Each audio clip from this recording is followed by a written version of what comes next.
Dans le cours de programmation manuelle en fraisage code G, on va servir du logiciel VLCode.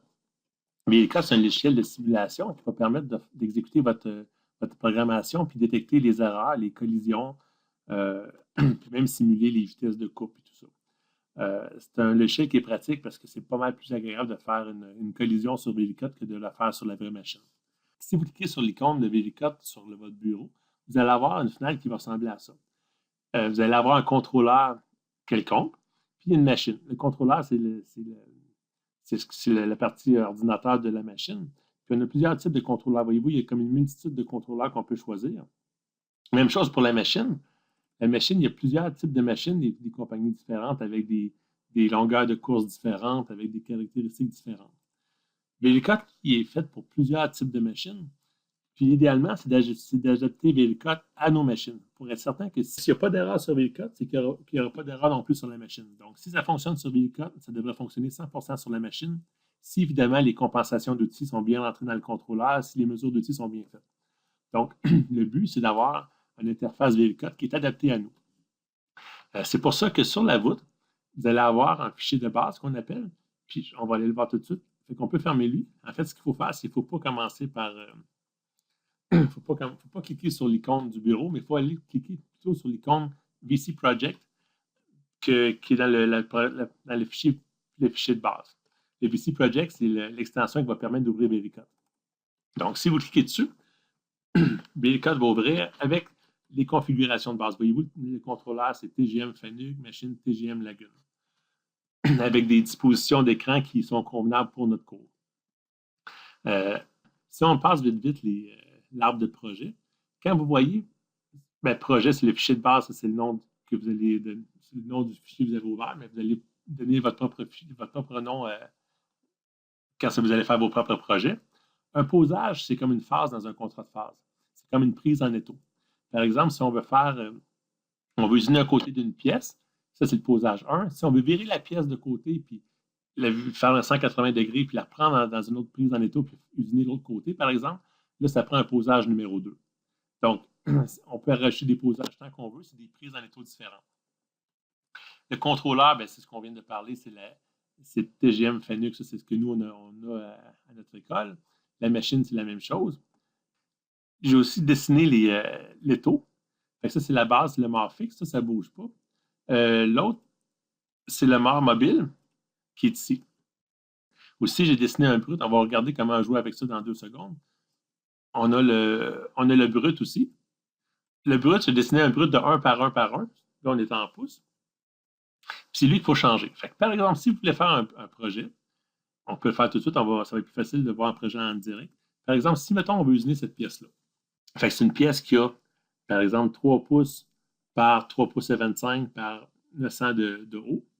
On peut faire un brut de cette forme, de cette dimension-là.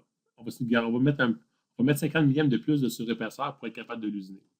Donc, si on dit qu'il y a, en largeur, il y a 3,25 pouces. En hauteur, il y a 3 pouces. Oups, 3 pouces. En largeur plutôt. Puis, en hauteur, il y a 0,950.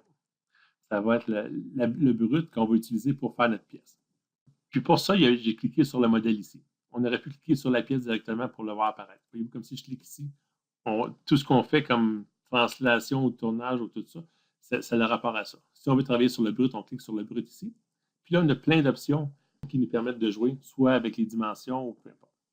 Donc, on a la pièce qui est correcte, qui est la bonne grosseur. Maintenant, il faut la placer dans l'étau. Pour la placer dans l'étau, on peut la translater. Dans VLCode, les chiffres qu'on a ici dans les coordonnées sont séparés par des espaces. Le premier chiffre, c'est les axes des X. Le deuxième, c'est Y. Puis le troisième, c'est l'axe des Z. Fait que 0, 0, 0, c'est la position 0 en X, 0 en Y, 0 en Z. Comme par exemple, ici actuellement, il y a une position 2 en X, 6 en Y, puis 4 en Z. Aussi, l'autre fonctionnalité qui est la façon de fonctionner de VLCode, c'est que si on peut, comme par exemple, on veut déplacer la pièce, on peut cliquer on veut que la pièce, l'origine de notre déplacement, on veut le choisir quelque part. On peut cliquer sur la flèche ici, Puis là, on vient avec la flèche, on dit, ben, nous, je veux que le point de départ, c'est ici, que ce soit ici. Puis je veux que le point d'arrivée soit ici, sur le coin de l'étau, par exemple. Fait que là, les coordonnées se sont faites toutes seules. Si je fais déplacer, voyez-vous, il vient à sa place. Il vient où ce que j'ai demandé.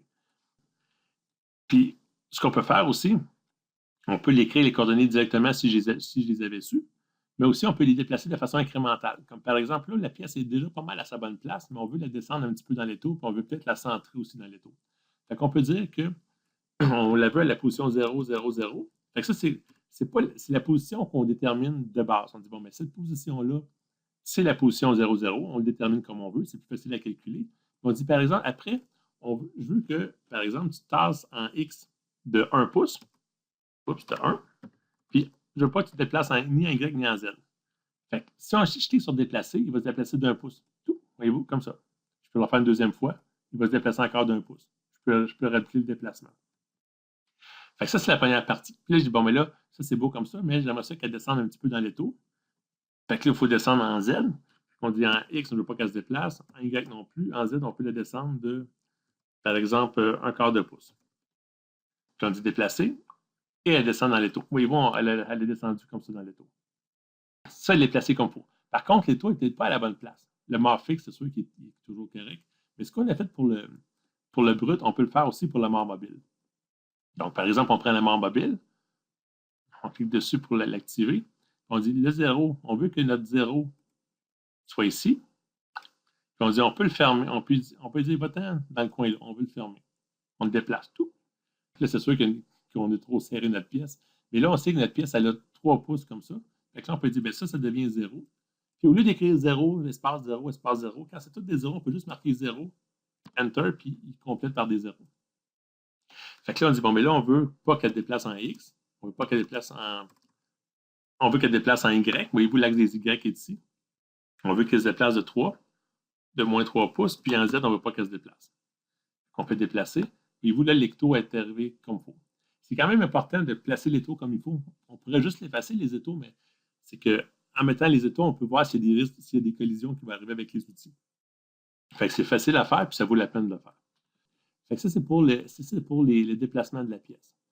Si on voulait, par exemple, tourner la pièce, tant qu'on revient dans notre brut, ici, on dirait cliquer dessus aussi. Là, on a translaté la pièce, mais on peut aussi la faire tourner si on veut. On peut la faire pivoter. Donc, si, mettons, au début, il faut trouver le centre de rotation, puis c'est important d'indiquer où est le centre de rotation. Parce que si on ne le fait pas, la pièce va tourner par rapport à un centre de rotation qui n'est pas convenable, qui n'est pas défini. Par exemple, si on dit tourne la pièce par rapport à l'axe des Y en plus, voyez-vous, la pièce, elle va rotationner, mais elle va pivoter plutôt par rapport à un axe qu'on ne connaît pas trop. Fait on peut plutôt définir un centre de rotation. On dit, par exemple, on veut que le centre de rotation soit, on va le définir ici, on va le placer, par exemple, dans le centre de la pièce. Là, si on tourne autour des Y, là, on tourne par rapport à un centre de rotation qu'on connaît. C'est pas mal plus précis comme déplacement, puis on a des résultats qu'on souhaite avoir. Le centre de rotation, c'est vraiment le petit point qui est là. Les flèches ici, c'est juste pour montrer que c'est le centre de rotation, mais voyez-vous, il ne suit pas la rotation de la pièce. Il ne faut pas penser que c'est une rotation spéciale. C'est vraiment le centre de rotation, il est fixé sur la pièce là. Puis ça, c'est juste le symbole. Fait que là, on pourrait y aller autour de l'axe des X, c'est pas convenable, mais l'axe des Y, comme on veut. On peut soit y aller par incrément prédéfini, ou on peut dire on veut pivoter, par exemple, de 16 degrés dans cet angle-là. C'est facile comme ça. Oups, là, je peux marquer moins 16 pour revenir où ce qu'on était. Oups. Comme ça. Fait que ça, c'est pour la translation. Là, le modèle, il est comme placé correctement. On a placé le modèle comme il faut. Maintenant, on a l'origine pièce à définir. Sur le plan, l'origine pièce est déterminée ici. Fait qu'elle est dans le coin inférieur à gauche. Puis, on avait mis le brut de 950 pouces d'épais, 950 millièmes d'épais. Donc, on sait que le brut, il va être à 50 millièmes plus bas pour permettre un façage. Ça va être plus clair quand vous allez voir l'usinage. Donc, on peut placer le G54 qui est l'origine pièce. C'est le même principe de déplacement. On va dans l'origine, G54, puis on peut translater la pièce. On translater le code. Là, on ne veut pas partir, on ne veut pas le déplacer de façon incrémentale, on veut juste le déplacer à une position qu'on connaît. Donc, on peut aller directement ici, Quand on clique et ça devient jaune, la case, ça veut dire que quand on va cliquer dessus, il va se placer directement. Voyez-vous, l'origine, elle s'est placée. Une vue que j'aime bien quand on travaille sur VB4, ce qui va bien, c'est d'avoir une vue qui est en 3 dimensions, qu'on bouge tout le temps. Puis l'autre, c'est garder l'axe des X, XZ, XY comme ça, puis ZX comme ça. Comme ça, on va être capable de voir la machine. On va être capable de voir en vue orthogonale la position de l'usinage. C'est très pratique comme ça. Fait que, par exemple, là, l'origine est vraiment placée sur le coin, mais nous, on veut le descendre de 50 millièmes. Là, on peut dire, part de 0, 0. On dit que ce point-là, c'est 0, 0 de façon arbitraire. Puis on dit, ben, descends-le de 50 millièmes. Donc, 0,50. Comme ça. Puis on le déplace. Et vous, là, il vient de descendre de 50 millièmes. Donc, si on surface la pièce à Z0, il va surfacer ici, puis en vrai, il va enlever 50 millièmes. C'est ce qu'on veut. Donc, on a placé la pièce correctement.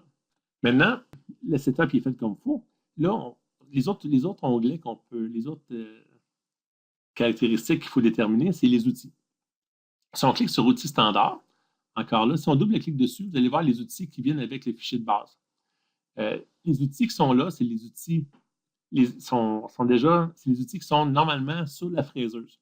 Par convention à l'école, exemple, le pot numéro 4, dans le porte-outils, ben, c'est une fraise de surfacée de 3 pouces.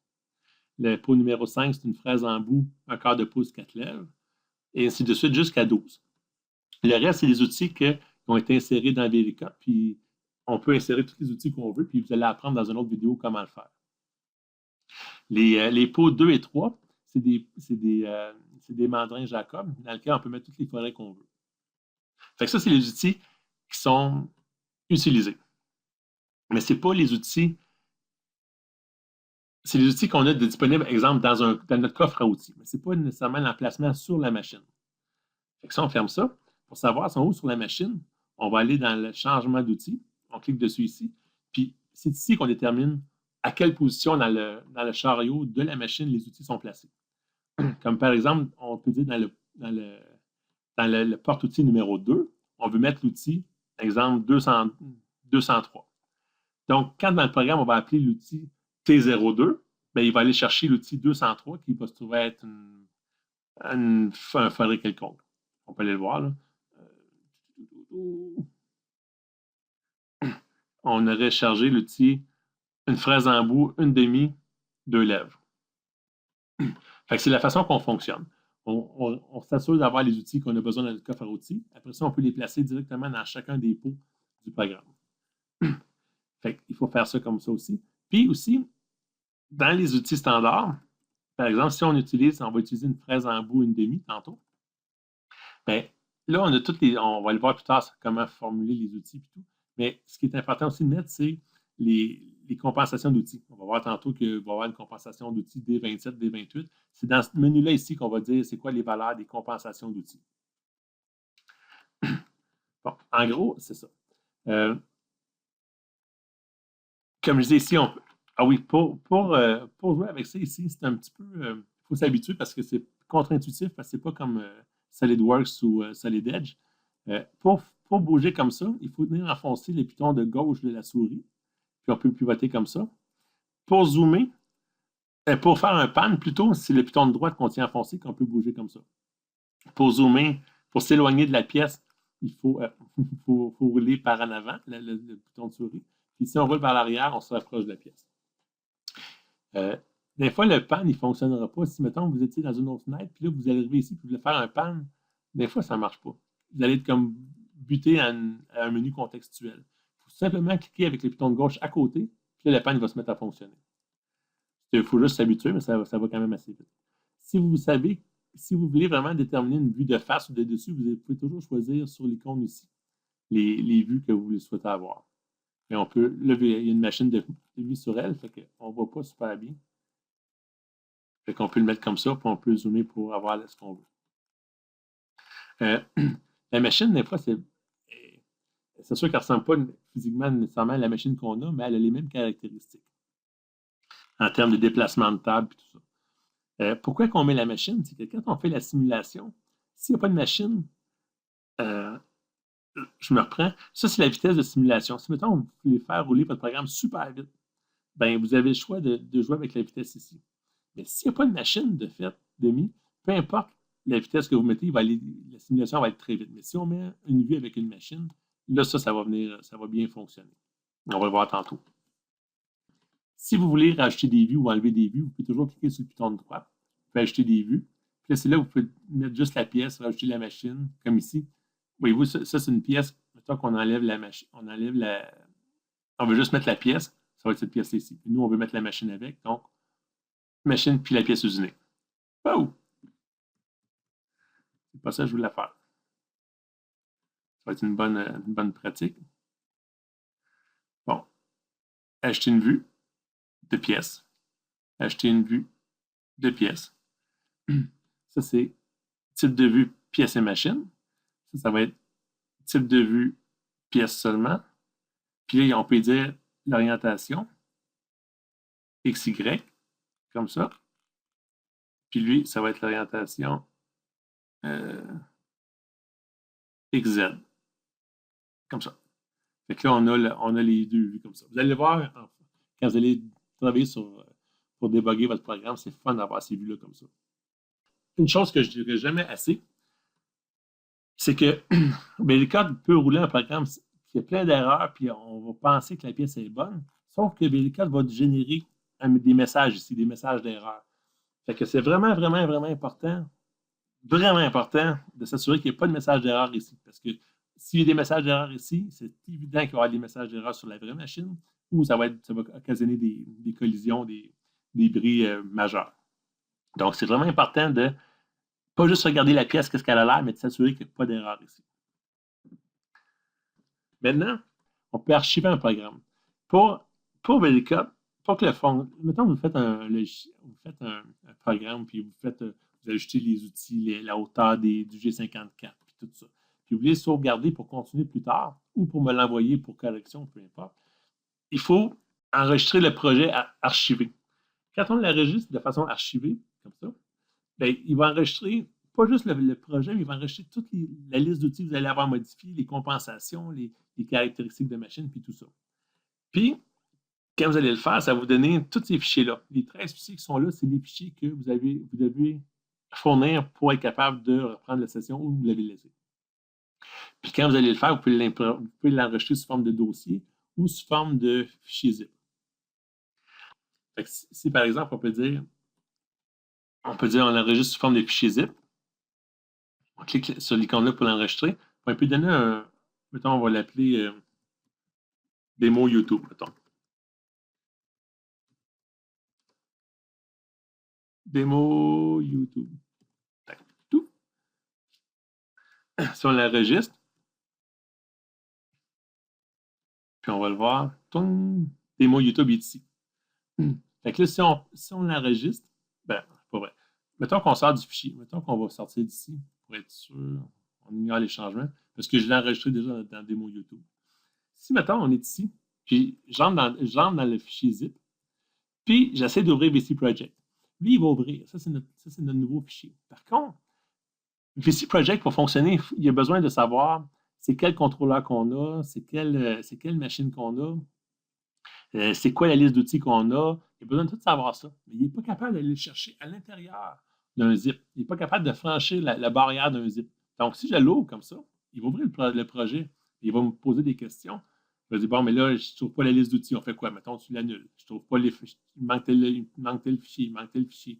Puis après ça, il va ouvrir un VL4 qui ne nous est pas utile vraiment. Donc, ce qui est vraiment important, c'est de, quand vous avez un fichier zip, c'est de l'extraire au complet. On l'extrait tout.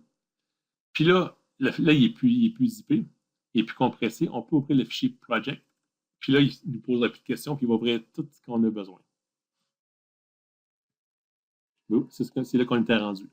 Fait que s'il faut vraiment, pour enregistrer un projet puis rien perdre, ou pour m'envoyer des vidéos pour que je puisse, pas des vidéos, mais des projets pour que je puisse vous assister à distance, mais il faut vraiment passer par ici. Vous choisissez cet onglet-là, puis vous donnez un nom, puis vous me l'envoyez comme ça. Plus bas, on a les fichiers de base des programmes CN. Fait que si vous double-cliquez dessus, vous voyez le fichier de base. Ça, c'est ici que vous allez faire votre programmation. On peut aussi dire, on peut le remplacer. Là, j'ai fait déjà un fichier, si la pièce est ici, je peux remplacer le projet pour mettre le vrai programme qu'on va se servir pour vous donner la pièce. C'est ce programme-là ici. Dans Mélicote, on a un fichier de base, on a un éditeur de code G qui est celui-là. On peut changer des choses, on peut faire des choses dedans, puis on peut enregistrer. Mais il ne va pas super bien. Là, j'ai n'importe quoi, je ne l'enregistre pas.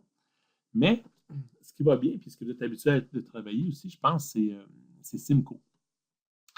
Fait que dans la nouvelle version de Bélicote, on est capable de tout simplement, dans la configuration, dans préférence, on peut dire éditeur.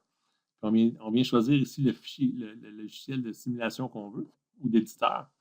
Puis Simco, il va bien. Fait que, je vais aller chercher.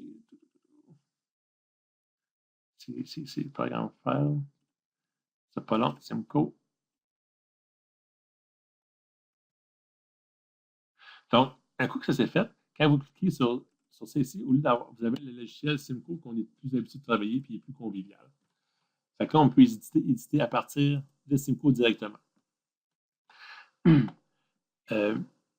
Les sous-programmes, on va le voir plus tard comment s'en servir.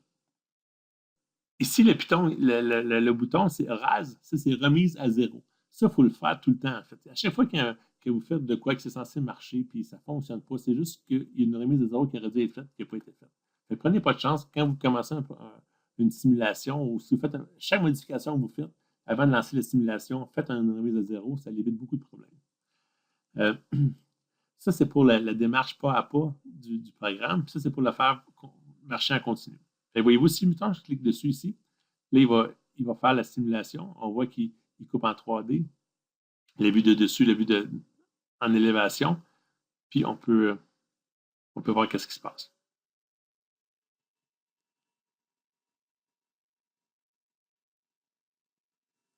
On est capable de voir la pièce usinée. En fait, c'est ce qu'on voulait avoir.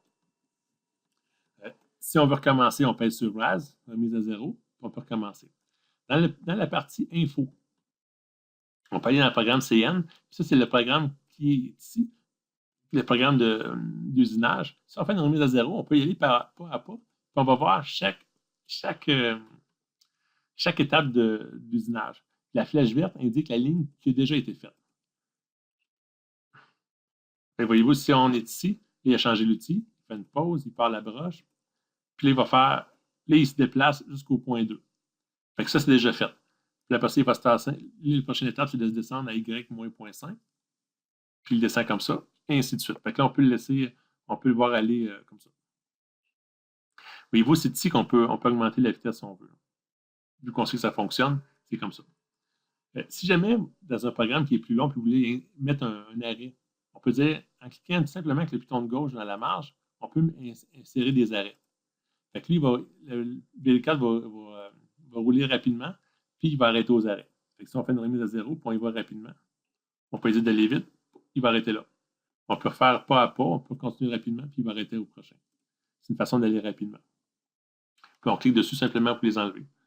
Une autre façon de mettre des arrêts, on peut cliquer sur le piton de droite ici. Puis là, on peut dire à chaque fin de posage, à chaque fin de phase, si on veut, ou quand il y a un avertissement, quand il y a un certain texte qu'on veut avoir, là, ici, il dit arrêtez à la ligne 33. Si on les comptait d'ici, 1, 2, 3, 4, 5, on verrait que c'est ça 33 ici. Il arrête là. On peut dire aussi à chaque erreur. Mettons, mec, à chaque erreur, tu arrêtes. C'est une autre façon de dire d'arrêter. Fait qu'on pourrait faire un programme puis il ferait ça comme ça. Je vais vous montrer, on va induire une erreur pour le fun. Si mettons, on oublie de partir la broche. On lui donne une vitesse de rotation, mais on ne la fait pas tourner. On fait une remise à zéro. Puis là, on lui dit, on va dire ça un petit peu. Là, on dit, on part. Voyez-vous, là, il a arrêté. Il dit, il y a une erreur de collision entre la partie d'outil coupante, parce que ça ne tourne pas. Puis pourquoi que ça dit ça? C'est parce qu'on a dit d'arrêter quand il y avait une erreur. Mais si on ne dit pas d'arrêter, mettons,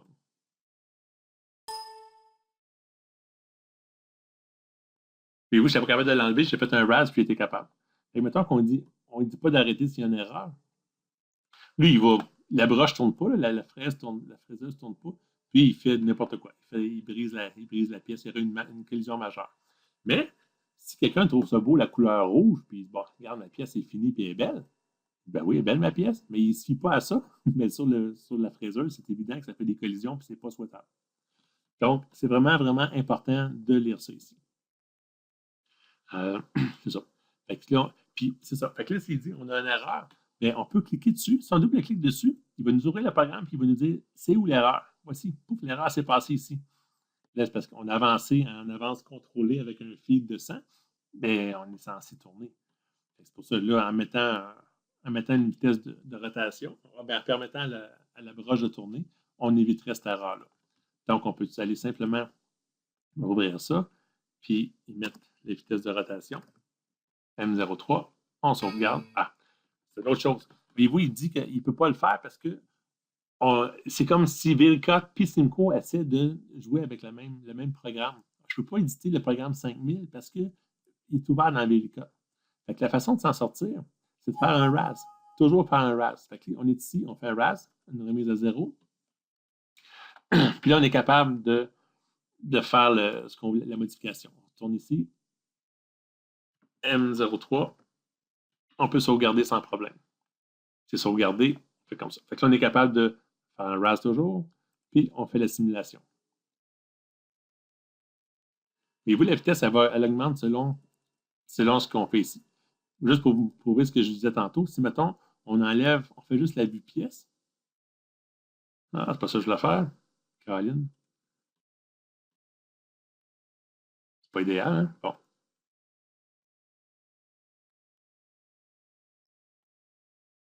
Type de vue.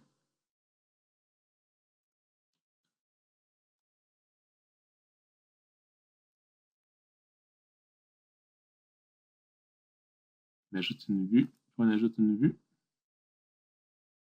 On est bon, hein? Type de vue, pièce. Comme ça. Puis là, c'est l'orientation qu'il faut changer. X, Y. Orientation.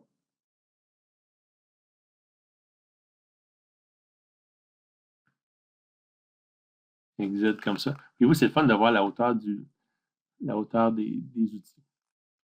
Fait que si lui, je mets juste la pièce, vous allez voir que même si je le mets lentement, quand je fais un RAS puis je le fais rouler, mais ça va vite. On n'a pas le loisir de regarder la pièce usinée comme il faut. Fait que si on fait juste pièce et machine usinée, puis on fait un RAS, vous allez voir que là, on a une vitesse qui est différente.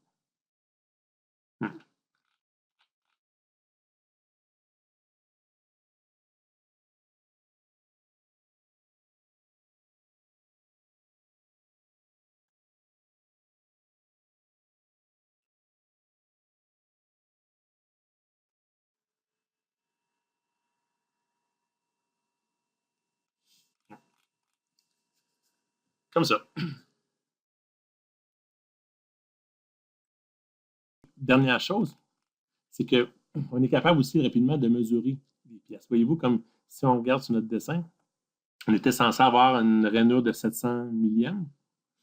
Ben, on peut aller dans VLCOT, puis aller dans l'outil Excaliper, puis on peut demander l'épaisseur. Fait que là, la distance entre la rainure. Fait que si on clique dessus ici, si on clique ici, il va essayer de trouver le mur opposé, puis il va dire, voyez-vous, tu as une distance de 0.66. J'espère que je n'ai pas fini d'usiner en fait. La compensation n'était pas terminée. Mettons qu'on laisse finir le programme. C'est mon erreur.